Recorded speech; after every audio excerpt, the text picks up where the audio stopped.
ہر احمدی حکومت کی اطاعت کرنا پڑتا ہے جیسے اللہ تعالیٰ اور رسول کی اطاعت کرتے ہیں.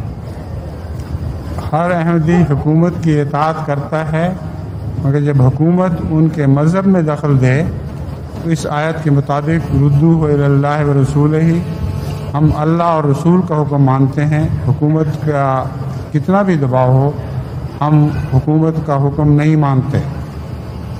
مثلا پاکستان میں احمدیوں پر لا الہ الا اللہ کہنے پر شدید ظلم ہو رہا ہے، نمازیں پڑھنے پر ظلم ہو رہا ہے. جیل میں بھی کوئی نماز پڑھے تو اس کو سخت سزائیں دی جاتی ہیں، مگر احمدی اللہ تعالیٰ کے فضل کے ساتھ استقامت کے ساتھ خدا کے دین پر قائم ہیں اور دینی معاملات میں حکومت کے دخل کو بالکل رد اور نظر انداز کر دیتے ہیں.